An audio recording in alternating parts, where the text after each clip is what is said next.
Shifoxonadan chiqib kelgan Hasanboy bir piyola choy ustida o'tgan voqealarni xayol surib, qarzlardan qutulish uchun Rossiyaga ketishni reja qilardi.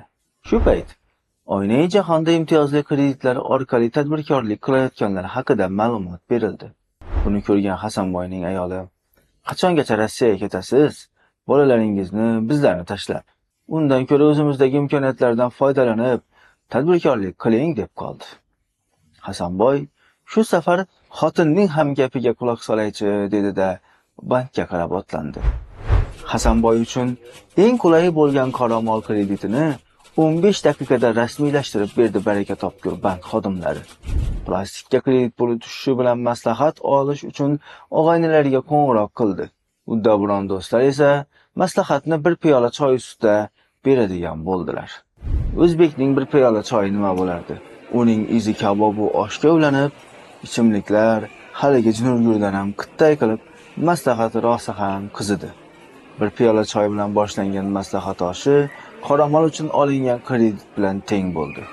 Bizni Hasanboy mard yigit do'stlarga pul to'latib qo'ymadi. Og'aynilarning maslahati bilan Hasanboy issiqxonaning kreditini ham rasmiylashtirib oldi.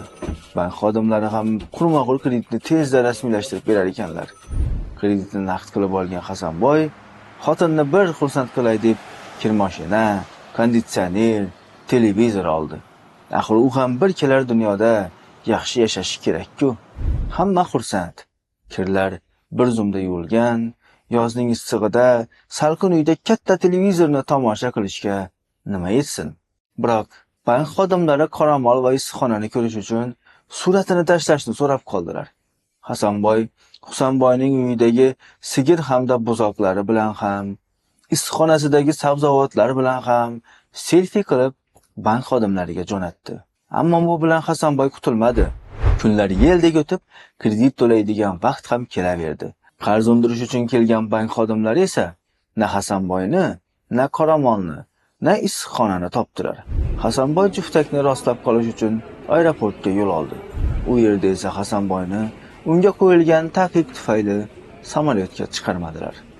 Xo'sh, siz olgan kreditingizdan to'g'ri foydalanmoqdamisiz?